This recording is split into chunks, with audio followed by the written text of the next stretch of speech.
Good afternoon and welcome. My name is Curtis Valentine. I'm the co-director of the Reinventing America Schools project. Today's event is co-sponsored by the Reinventing America Schools project and the 74. Our project is housed at the Progressive Policy Institute and promotes a model of schools we call 21st century school systems, or systems that provide parents more choice and give schools more autonomy in return for more accountability.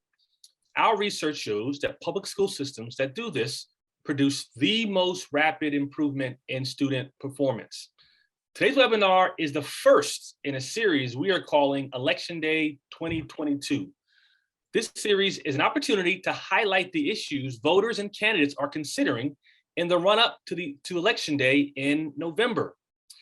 The purpose of today's webinar is to engage with experts from every political perspective to discuss the current state of politics in education and how it will impact educational outcomes and options for America's children. Let's get started. Before we introduce the rest of our panelists, I want to bring on Will Marshall. He's the president of the Progressive Policy Institute and someone who I believe can really help us frame our topic and put it into context.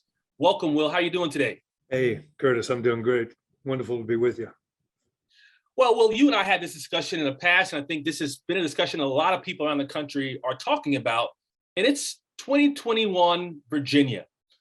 In 2021, Glenn Youngkin defeated Terry McAuliffe in the Virginia gubernatorial race that featured education as a major issue. Since then, polling hinted at an erosion in voters trusting that Dems offer the best path forward for the country's public school system. According to a survey conducted by Impact Research, there's a trust gap among parents, with Democrats trailing by 9%, and among voters of color, with Democrats trailing Republicans by 10%. So my first question to you, Will, is what is the current state of politics and education in America? Thanks, Curtis. Again, great to be part of your now legendary webinar series with the 74 and PPI. Well, yeah, you sort of put your finger on it. Two things have really happened to catapult education to the center of the national political debate. One was the boiling over of parental frustrations during the pandemic. And I think that's really the root of a lot of the anxiety and stress we're seeing today. And the second was the very conscious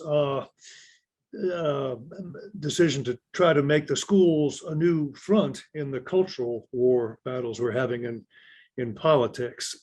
But it all started with the pandemic, which is sort of a pressure cooker. And parents were very frustrated by the long shutdowns and the difficulties in getting those schools open again, frustrated by having to stay at home, frustrated by the slowness with which many schools started their online learning programs, and then frustrated with having to have their kids learn that way for so long.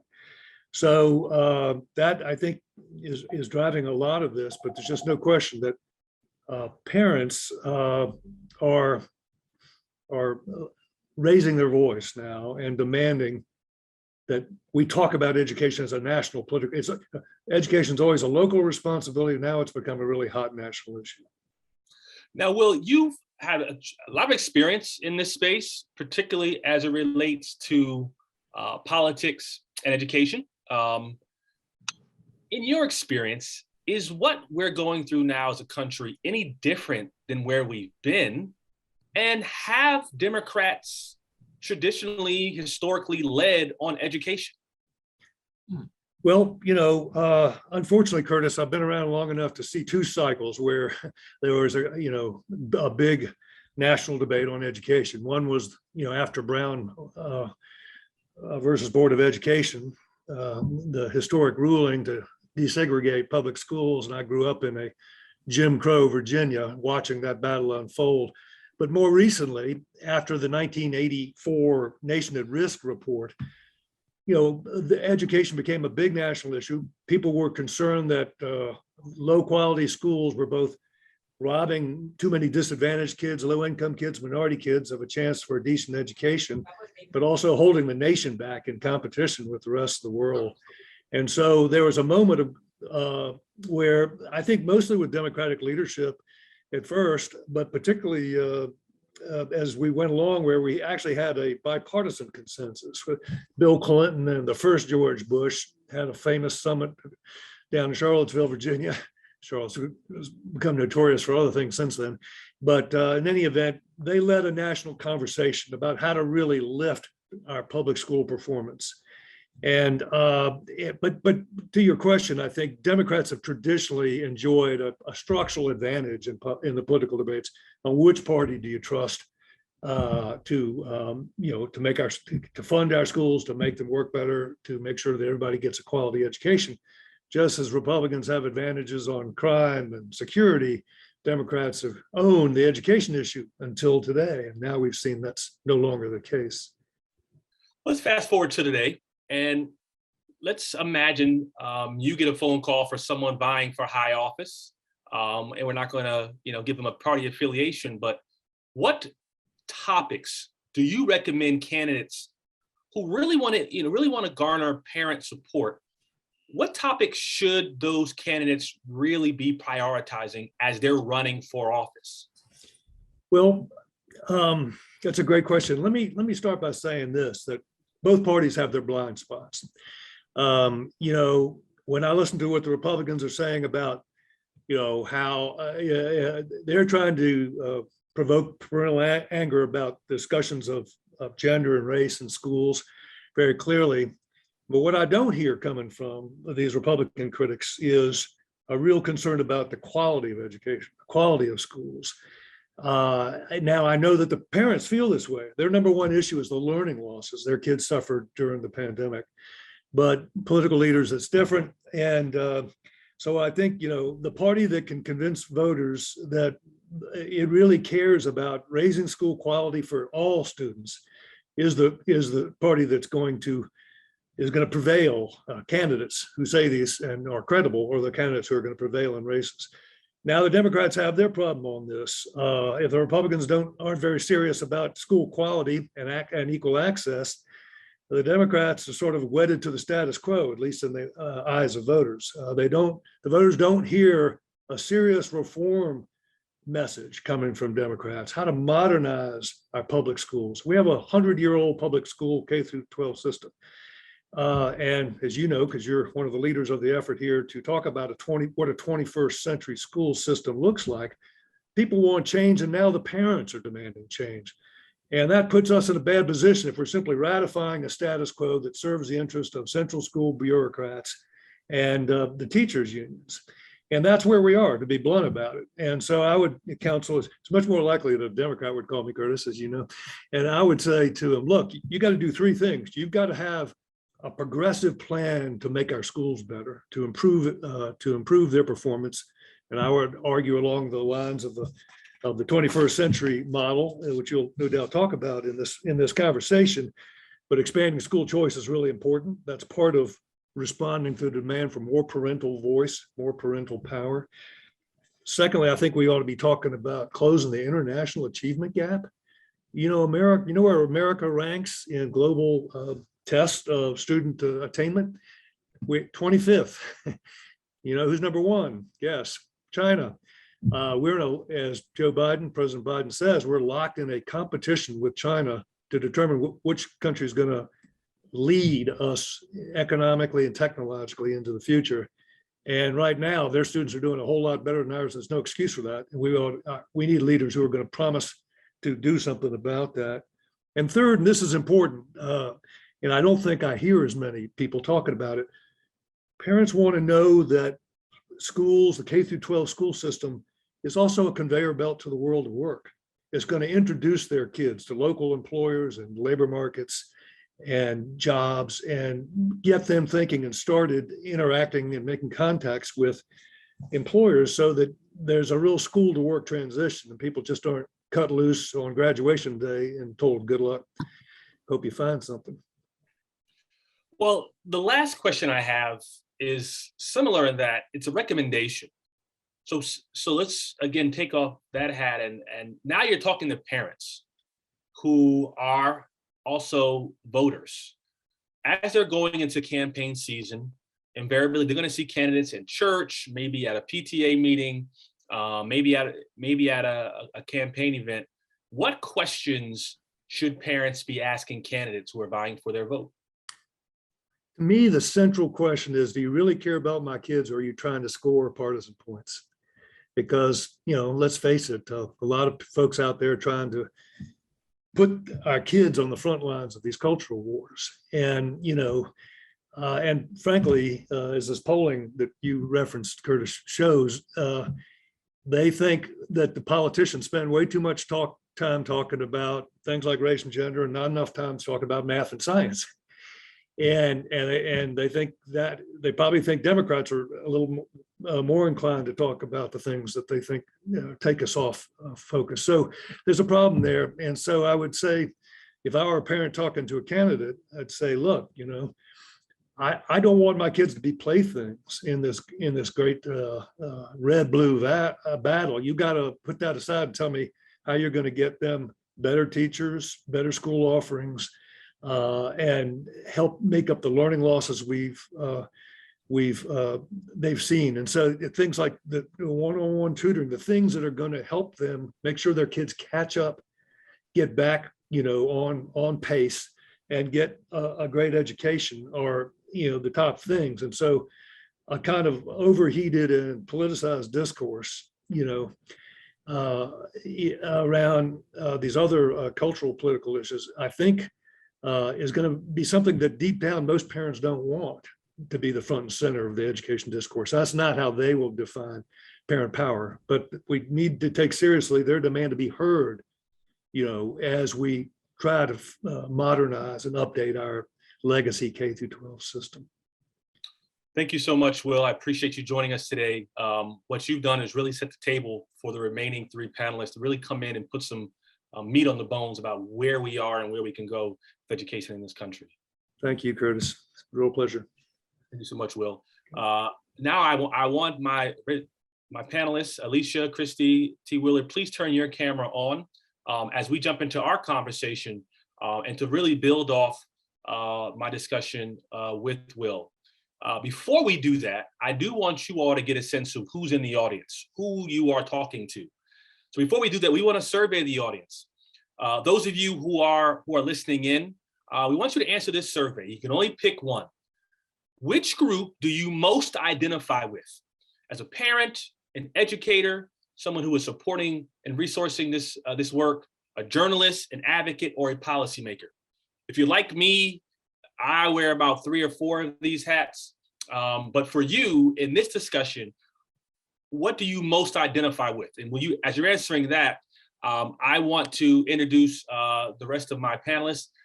Please say your name, where you're from, what you do, and we'll get started. And so let's start in the Midwest, and let's start with Christy.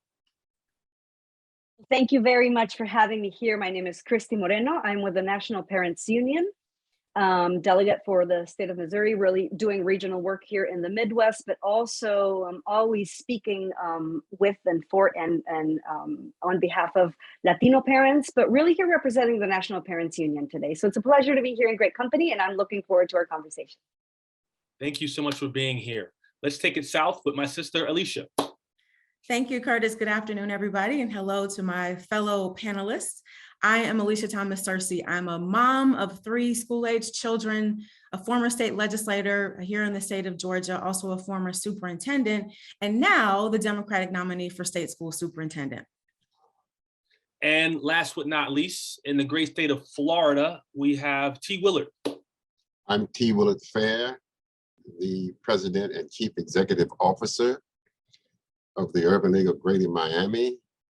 I've been in this capacity for the past 57 years.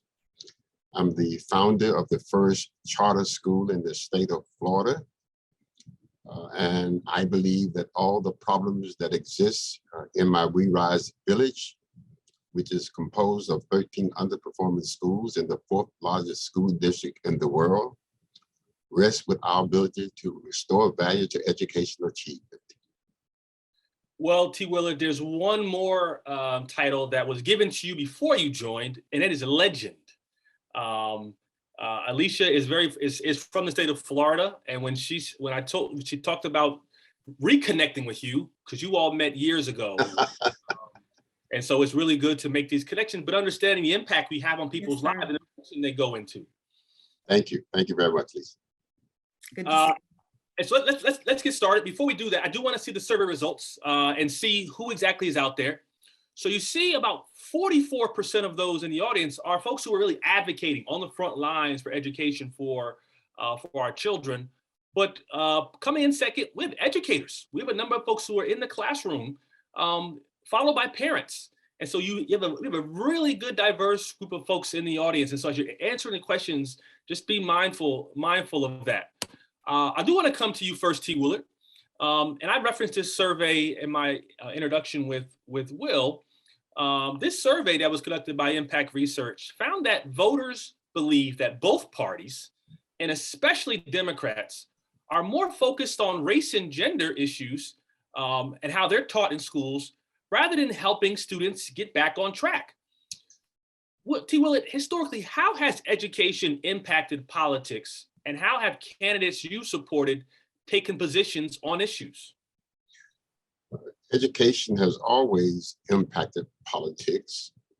The key is that we have allowed those who are politicians to influence our ability to impact them in our best interests. We've always leaned to what they told us and not make them do what we wanted them to do as relates to our issues. So we've been used, especially people of color, as we talk about the education agenda. It is always in the best interest of providers. One of the things that I learned when I was chairman of the State Board of Education is that most people who were concerned about education quality achievement were concerned about selling stuff to the legislators so that they could get policies passed that would allow them to make more money. Very rarely did I find folks who were simply concerned about quality outcomes, but were more concerned about economic prosperity. That hasn't changed. People just use us in their self-enlightened interests. It's unconscionable that we celebrate in Dade County that we are an A district, for example, but there's not an A school in Liberty City. But those who say that we're an A district are proud about that because they then can sell more stuff to try to improve achievement in those non-A schools. So it ain't about anything except the fact that it hasn't changed. It's all about power that leads to making money at the expense of children's future. And in your experience, how have you been able to sort of work through the intersection of politics and education to get a lot of the things you've got done in Dade County? Well, one of the things that I've been able to do is to make sure that those who are in positions to perform in the best interest of my community and my students, as opposed to those who are just there for the power to be. I have a school board member, for example, who is a good friend of mine, who's running for re-election, but I'm not supporting her. And I hope she understands that. And if she doesn't understand that, I really don't care because the future of the children is more important than my relationship with her. I'm in the 4th largest school district.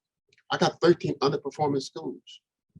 She has not made the issues that are important to future performance political issues.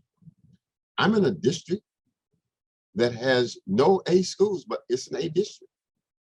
I'm in a district where most of the Teach for America students who are inexperienced, who have no educational background, are in teaching capacities. She has not complained about that. I'm in a district where most of the principals are unseasoned, inexperienced, and they're there because somebody likes them or they belong to the right fraternity or sorority. That's unconscionable. And I can't support her, even though she's my friend, because she is not behaving like a person of color who is dedicated and committed to educational outcomes that are equal in my community.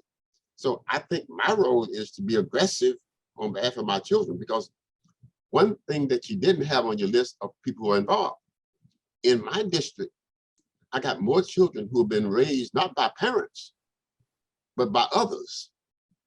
I got more children who come out of non-parent homes, but they're living with older relatives and cousins and grandmothers. And they are the ones who send them to school and who receive them. So when we talk about advocacy, we need to rewrite the definition of the groups that need to be involved in the participatory process called voting going forward. That sounds like a village to me. It is a village. Yep. It is a village, but the composition of the village has changed.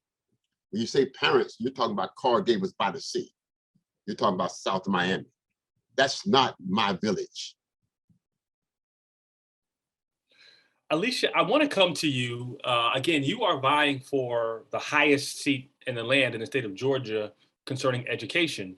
But getting back to this survey, by 22-point margin, voters surveyed also said they would rather schools focus on preparing students for jobs in the future than getting back to teaching the way they were before the pandemic. So as you are, running your campaign, you centered education as a policy priority, really your entire career when you were in the legislature as well. How has your position on issues been impacted by politics? There's a lot to say there. And I also, T. Willard Fair doesn't need anybody to speak for him, but I will add that I think how he has been successful and why I remember him from when I was a child growing up in Miami is that he is the epitome of no permanent friends, no permanent enemies, just permanent interests. And his commitment to children is undying and unapologetic. And it is also bipartisan. And I think that is a critical piece when we talk about politics and how we get things done on behalf of kids. It's how I was successful as a state legislator, being able to work across the aisle and get things done on behalf of kids. And so when I think about also as a parent of 3 school-age children, and what this research is saying about what parents want, I also think about the fact that one of the things that got me to run again, I was pretty much done with politics because I hate politics, frankly. But again, my love for children and my passion for education is stronger than my dislike for politics. But I think about the fact that so many education leaders are talking about how they want to go back to pre-COVID. And I think the worst thing we could do to children and to educators is to go back to anything, frankly, that we were doing pre-COVID. Amen. And yes, parents want to make sure that our children are prepared for jobs of the future. But I would also add to that, we want thinkers and world citizens, and we want young people who care about society, and we want them to have soft skills, and we want them to be mentally healthy. And those are the things that we're not talking about. I also know that parents want us to think about, closing those learning loss gaps that are in existence. And one of the points that you brought up earlier that came out in the research that I want to address and kind of point out the nuances here. As a Democrat, it is not my platform, and I don't know any Democrats running on just wanting to focus on race and gender issues. Unfortunately, we have been put in a box, and perhaps we've not done a good job of framing for ourselves what we care about. We've been injected in this culture war about CRT and banning books, but that's not our issue. What we're trying to do is make sure that kids have access to a high quality public education, in our states, across the country.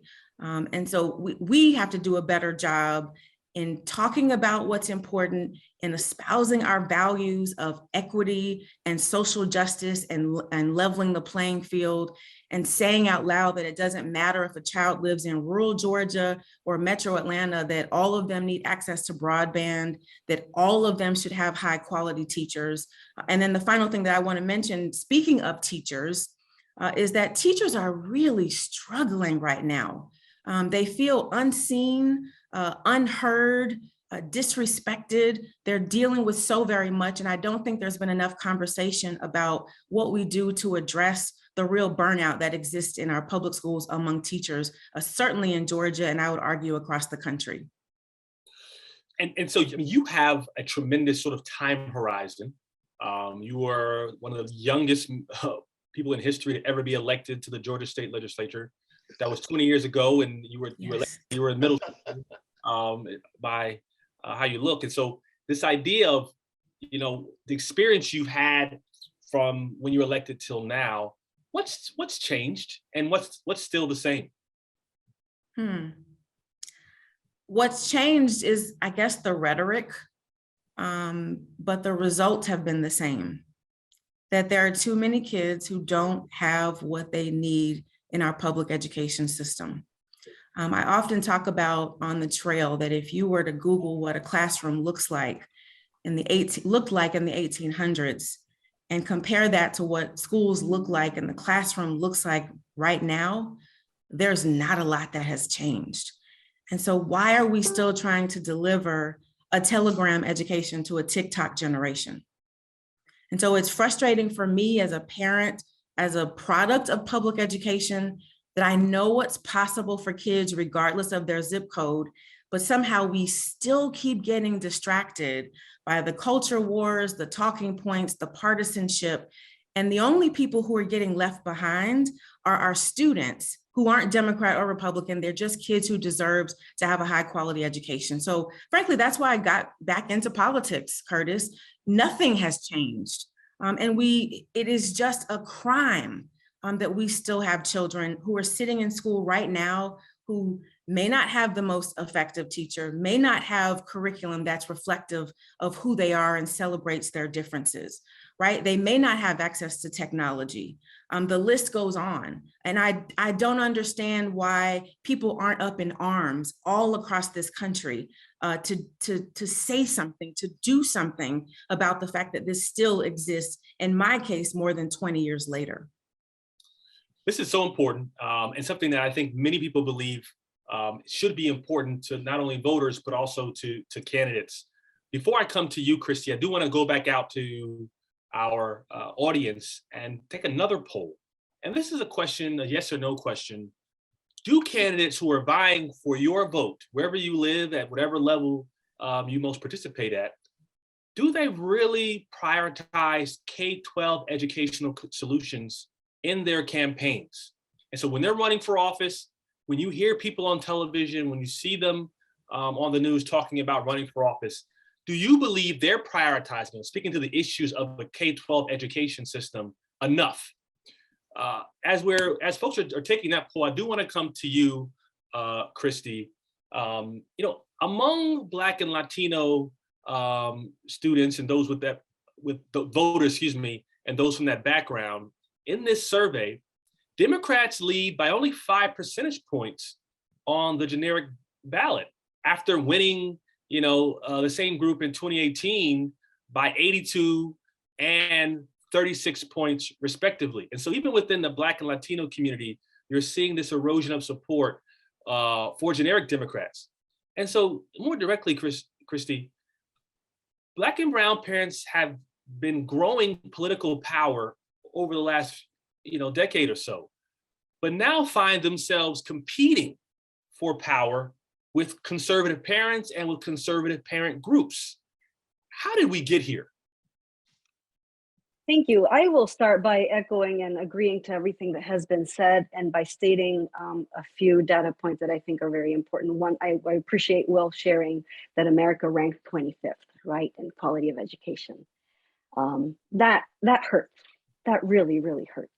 I'm connecting to this call from the state of Missouri, and I want to share with you that Missouri, my home state, is 50th, right, when it comes to pay for teachers. And we're 49th in state funding for education. And yet we hear Republicans talk about the education and bringing this agenda forward and talking about the issues that we're hearing, right? CRT, LGBTQ, and that is truly not representative of what we hear through the National Parents Union. We've been doing polls for over 2 years now.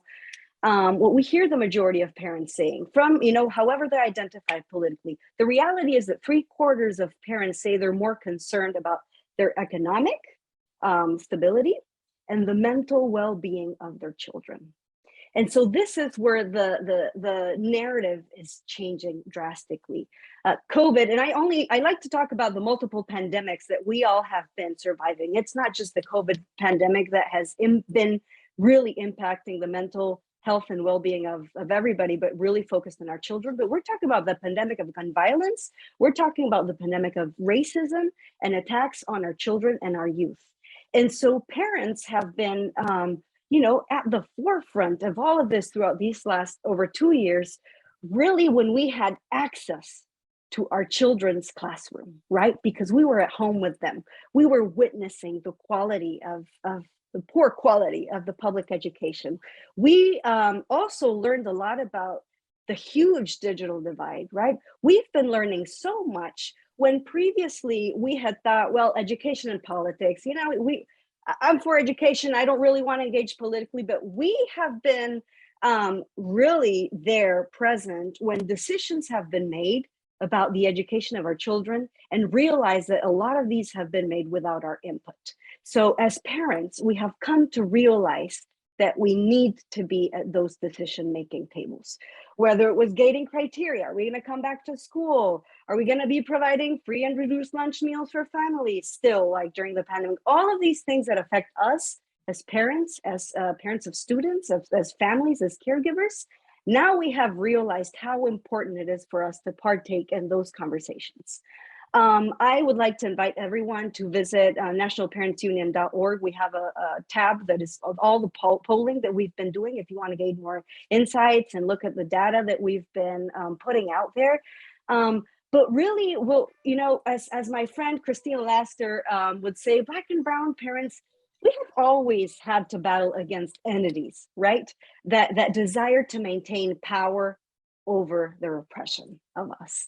And it is time for us and for all parties and everyone to really look at historically and do an introspective work about can we actually learn from our history and the mistakes and actually, walk the talk about putting our kids at the forefront, centering all of our initiatives around our children, because we talk about workforce. We hear both the parties talking about workforce development, economy, but really we're talking about children. And so what is the status of education right now? Are we actually prepared? Are we actually developing the educators, the curriculum that is reflective of the majority of children in the United States attending public schools? And so it is very important for us to understand it, and we're seeing it, right? The NPU, which was, came to be formed right a little bit before the pandemic. We have seen that our membership or advocacy organization has grown drastically from 185 local parent activists and advocacy groups, over 600 since our inception in 2020. And that just talks about how we now as parents doing, advocacy locally for our kids, how we have understood that we need to come together to build that village, to build that collective sustained parent power, to really hold all of those candidates, all of those platforms, all of those agendas, all of those legislators accountable for all of these things that they have on their platform. So it's very easy for people to put, education is on my agenda, public education is important to me, but really asking them and going to all of those town halls, meeting with them and saying, what are we really talking about, right?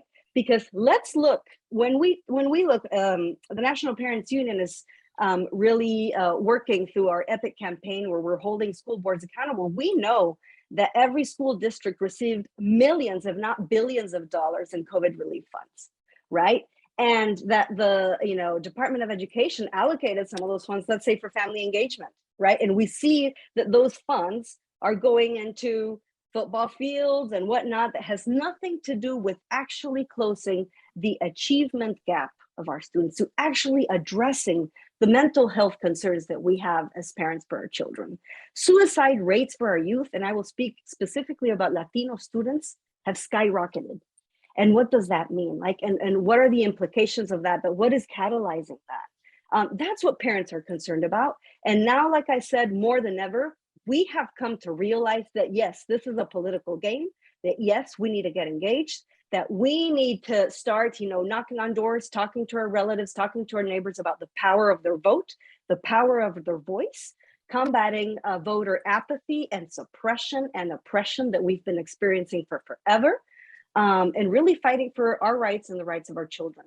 I just want to wrap up by saying that, yeah, we hear, this rhetoric and the loud minority of parents, conservative parents, that say they are concerned about CRT, LGBTQ issues, whatnot. The reality is that their children, and they have realized their children, are also being impacted by the lack of a quality public education. And so it is important for all of us to really realize as parents and talk about it, and raise the voice about the importance of our vote. And we know that everyone is seeing us now as potential voters that could swing things, and have swung things, because we are demanding that level of engagement with our educational systems and with our elected officials as well. Thank you so much for that, Christy. I do want to get the results of our poll. What are parents saying? What are folks saying? 94% of those who were surveyed say that candidates do not prioritize K-12 on the campaign trail. This is a tremendous issue, and part and parcel to the results that Alisha mentioned before. We're, in many ways, we're where we are now because this has not become a political issue. I do want to throw it out to everyone. This sort of, I want to step back a second. And those who run for office, and Alisha, you know better than others, that when you're running for office, you're still part of a political party and in many ways a political machine.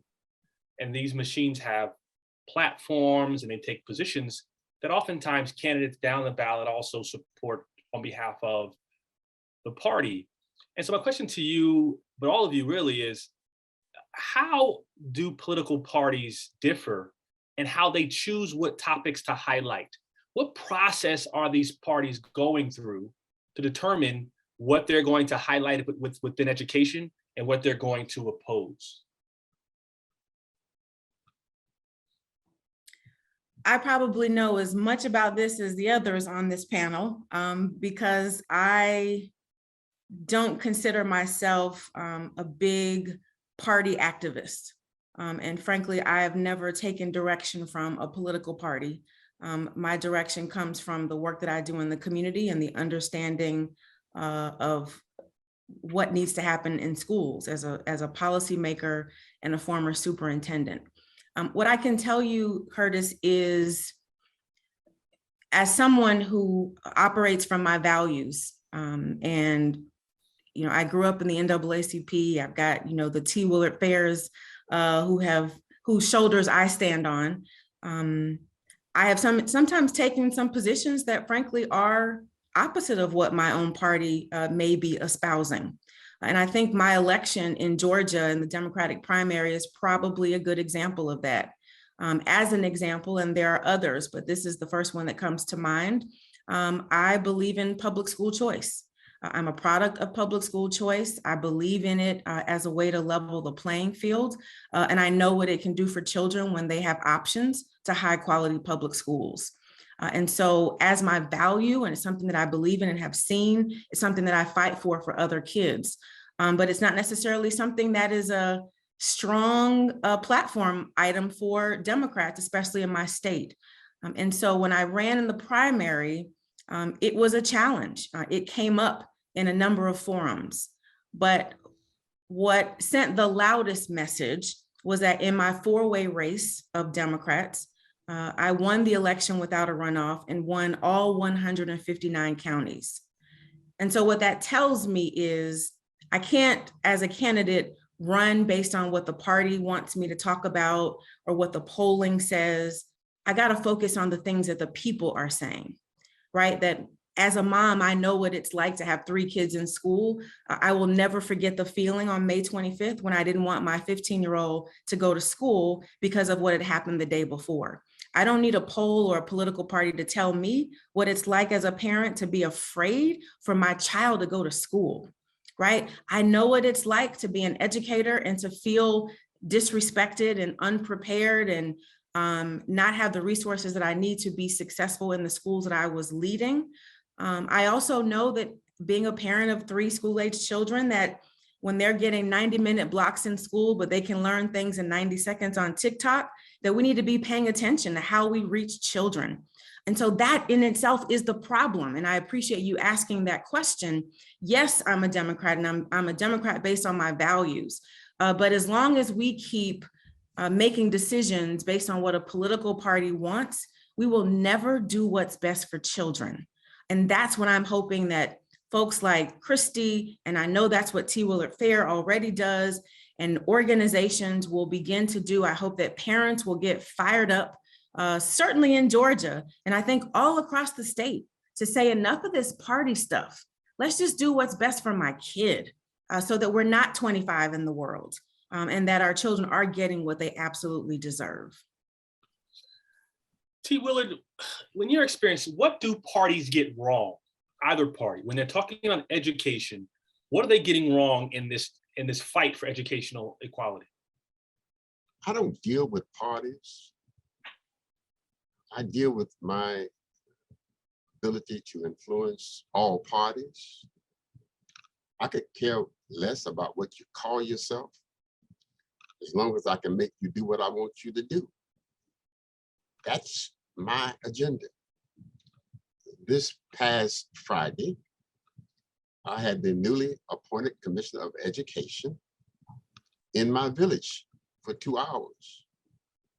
I had in my village parent resource room in my new development about 35 people. Some belong to some parties, some belong to no parties. I don't know. But I do know that when the Commissioner of Education came, he saw a diverse group. He saw some Hispanics from Hialeah. He saw some mothers from Liberty City. He saw a state representative. He saw chief funders from United Way and from the county. He saw that we had a consortium of folks who crossed all sections of politics, who were part of our team. And I think we make a mistake when we get caught up in Democrats versus Republicans. We should get caught up in who can influence whom in this process. And at the end of the day, I don't care what you wear, who you call yourself. If I can't make you do what I want you to do, it really don't matter. So I spend my time trying to figure out what I got to do to make you do what I want you to do. And when I figured that out, I got it done. We talk about parents. Well, if I depended upon parents in my village to influence parties, nothing would happen. But I bring people to my village who are identified with my village. For example, one of my partners is the Coral Gables Rotary Club. That's an all-white Rotary Club 40 miles away. But I do know that coming out of the pandemic, I'm going to need some voices of power from other communities to be selfish with me about my community. So I have expanded my political coefficient so that I can reach everybody in the process. I do know, whether you're a Democrat or a Republican, if I've got 34 churches, all pastors on my team talking about education for the children, I'm going to influence whoever is representing that party. So I think when we talk about parties, we got to talk about power to influence. When we talk about parents, we got to talk about power to influence. And if I depend upon my ability to mobilize parents, most of whom had the biological capacity to have the children, but don't have the kind of fortitude to do the things that they've got to do to give them the kind of environment that Alisha talks about. So I have to be realistic when I talk about party and parent involvement. I talk about party and community influence to make party, regardless of identification, to do what I want them to do in the best interest of the future of the children that live in the city. And to this point, Christy, I want to come to you because there are people coming into our community and they're purporting to support the communities that they're asking, they're campaigning in or to represent. But we're saying, and we're seeing the data that not a lot is changing. And so we do have to change this idea of how we approach those who are asking for or vying for our support, and equip them, to T. Willard's point, to really engage on a level playing field with these folks. And so what advice, and this is a question I asked Willard. Or punish them when they don't. Or punish them when they don't. Absolutely. We allow people to come in and make false promises. They don't keep them. And then they come back 2 years later and give us the same quote unquote mess. We have a capacity in our community. If you don't do what we ask you to do and you said that you're going to do it, we're going to get you the next time out. And we're not going to let you forget that. We're just too nice in the process. We just want to go through the process. But when you're serious, you make it very clear that I am serious about this. And then if you make a promise to me and you don't keep that promise, then I'm going to get you.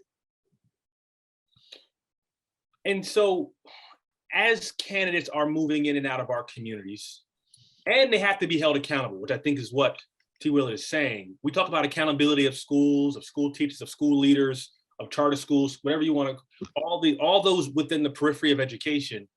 But to start talking about accountability of those who are vying for our votes is a shift, at least in the rhetoric, per se. But Christy, so let's say a candidate came to you and says, I'm looking to get the support of parents in my election. I want parents to vote for me. What advice do you give that candidate before they go into your community on how to, at least on the front end, garner the support of parents? That's I was kind of chuckling because they don't come to us, we go to them, right? So so my advice first and foremost is to parents, right? It's our time. It is our time right now. But my advice, other than obviously talking about holding them accountable, transparency, representation, like I'm going to hold you accountable to actually represent your constituency, the people that are going to be voting for you, because we see that, right? Everybody has education on their platform, on their agenda, right? Education, economy, who knows what. And we vote for them, but then we don't do any follow-ups. We don't stay connected. We're not attending the town halls. But my advice to those candidates would be student voice. Nobody's talking about student voice, right? We have all these adults making decisions for and about our children's education, and who is talking to the children? Who is actually talking to them about their desires, their dreams, their wants, their needs, what they want to hear, what they want to experience? Do they feel like they belong in their learning communities? My advice to candidates is that if you're really going to make education, public education, a priority, right? You need to go visit the schools. You need to hold town halls with students and their parents. Because if we truly want change, right, we need desperately change. We need to be engaging truthfully, authentically with our voters and our constituencies. And what we see is that we get them elected and then they forget about all of us, the commoners, right? They forget about those that they say they represent. And it's all like, inside politics that nobody ever has, time or prioritizes actually speaking and representing constituents. So my advice is, yes, parents are powerful.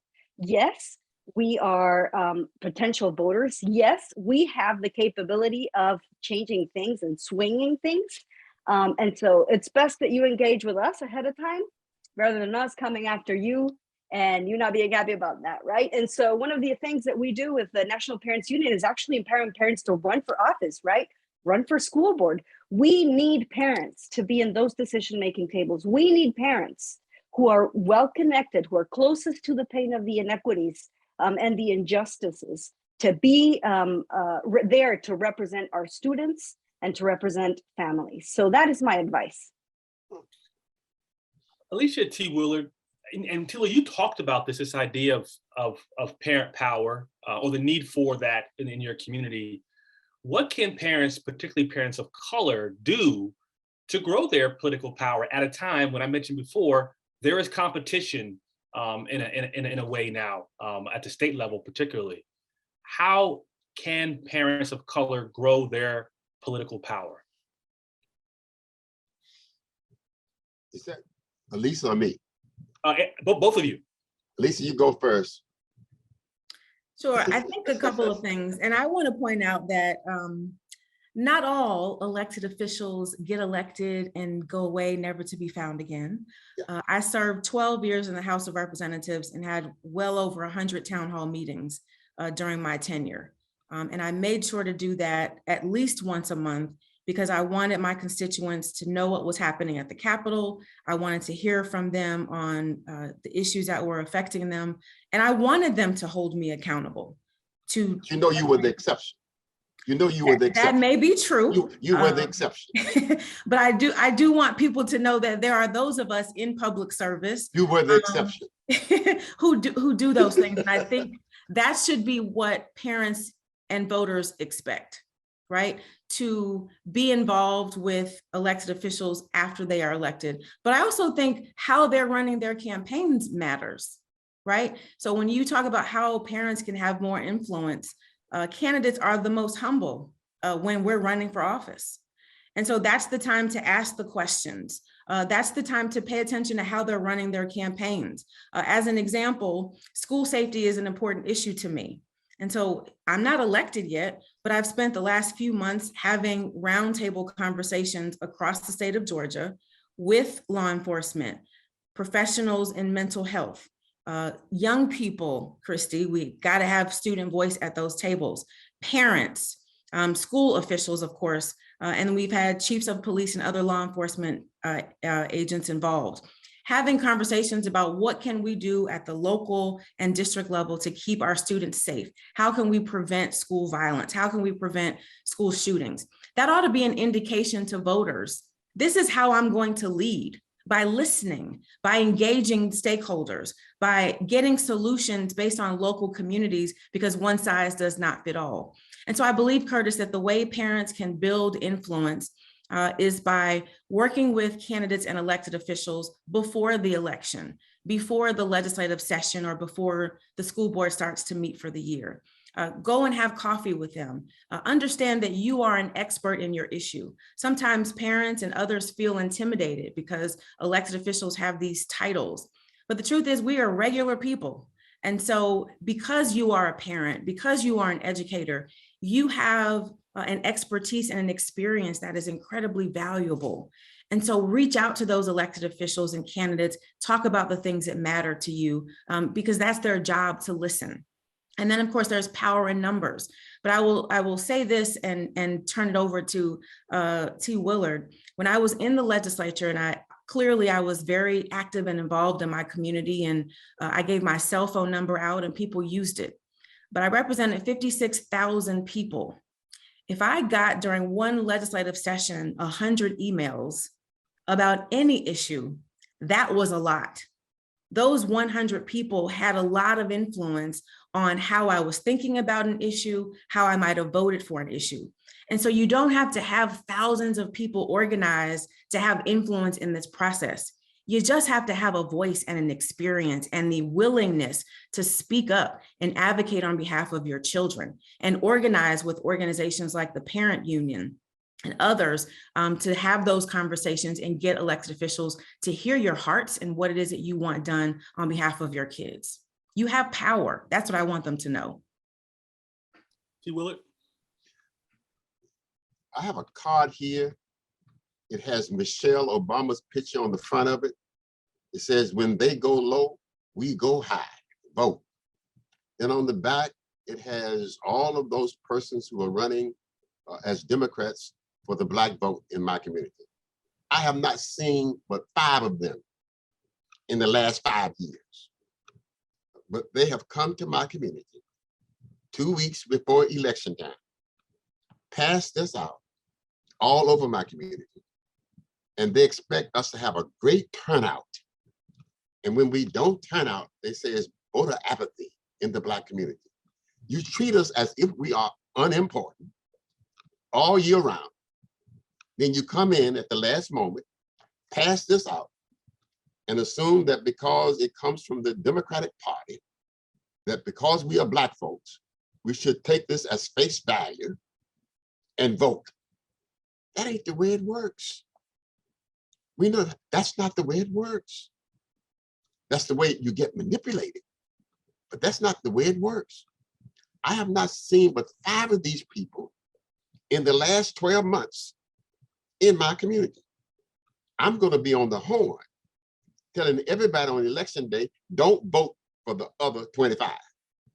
Because we should stop allowing Democrats or Republicans, when it's time for them to be elected or run for re-election, to come in and manipulate our misery and make false promises that they're not going to keep. I don't blame them for doing it because they are politicians and they're trying to get elected. I blame those institutions like the Urban League, the NAACP, the Ministerial Laborers Association, the Deltas, the Mesas, all of those other Black organizations who all year long say that they are concerned about the future of the children. And then they come in and let somebody put us back in slavery with their behavior.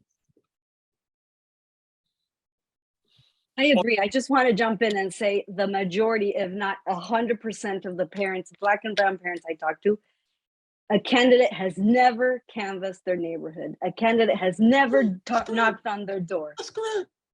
And why? Because we just candidates historically go and knock on the doors of the people that are, have been consistently voting and whatnot. How is that justice? How is that caring about our children? How is that caring about our Black and brown families? Continue, Christy. How do those of us who know that, how do we allow it to continue? We should be outraged.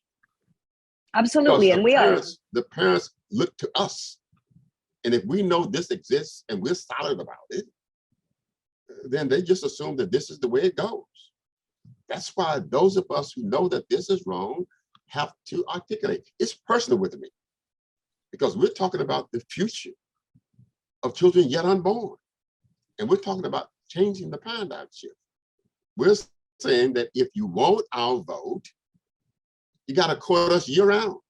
If you want our vote, then you got to know what we want. And you can't learn that 5 days before the election. And you certainly can't influence me by putting Michelle Obama's picture on the front of the card and just assume that because she's Black and I'm Black, that I'm gonna go high and she's gonna go low. That makes no sense. Sorry about that, but I miss that back. But it's true. It is true. And let me add one thing as well. And I completely agree and I understand one of the reasons why I ran for office when I was 22 is that I wanted people to stop just voting and doing nothing after that, right? And then 2 years later, here they come again. So I could not agree with you more. I also want to point out though, and I don't say this for selfish reasons, but it is my life experience. I also find that people who want to do the work like myself don't always have the political establishment supporting. And so when you find candidates like the parents who Christy is getting to run for office, send them money to support their campaigns. Go and knock on doors and support them. Help them to win. Because I believe, and maybe it's the super optimist in me, but the only way we're going to change this system of people showing up 2 weeks or 5 days before an election is when we have candidates that we can truly support and believe in, and we put our support behind them. We've got to change politics and the way it's done by the people who are in it and the people who are making the decisions. So if we keep participating, right, in this crazy and this insanity, we're going to see those kinds of candidates continue to prevail. So let's instead support those of us who will do the town hall meetings, who have knocked on doors, but sometimes don't have enough of the resources to reach all of the voters as some of those who are the political establishment candidates. And we cannot get caught up in continuing to play the race game. Amen. I'm not concerned about whether or not you're Black, white, or polka dot. I'm concerned about if I get you elected, you're going to deliver for my constituency. So when you see me writing a check for somebody who does not look like me, I've already got a commitment that if I get in, I'm gonna take care of Liberty City. I understand that my ability to increase the quality of life of Liberty City does not rest just with Black representatives in Tallahassee. That I've got to have a cross-section of folks, some who do not live in Liberty City, but are on the committee that needs to vote with my folks from Liberty City in order to get something from Liberty City. So we have to expand our participation across the board and not talk about Black versus white parents, but talk about parents and the power that they need. And the parent needs in Hialeah are the same needs of the parent needs in Liberty City, because they all are poor. They all are in poorly run schools. They all have inferior teachers. And it's just based on location. That's the only thing that's different, and not ethnicity alone. So one of the things that we need to do is talk about these parent coalitions. We cannot be divided along racial lines when we talk about parents. We talk about those who are responsible for children. And as a result of that, when I look at my village, I recognize that in my village, all the parents are no longer Black parents. They're Haitian parents. And I had Haitians at my meeting. The Hispanic parents, I had Hispanic parents at my meeting. And folks didn't know that Liberty City had changed, but it has changed. And if my politics of involvement does not change, then I don't get the kind of new political change that I need from Tallahassee. On that note, we're going to stop it there. We can go on and on and on. So important. And at the foundation of where we go from here, education, particularly for Black and Brown students in predominantly Black and Brown communities. And so I want to thank everyone who joined us today for today's conversation. Continue to follow all the speakers today and get engaged in the work they're doing around the country. So this is not stop at the end of this conversation, but continues throughout the year. To follow the work of the Reinventing America Schools Project, please go to Twitter and follow us at RAS_education for information about the next in our series on Election Day 2022. Thank you again to all my panelists for joining me. You have an amazing afternoon.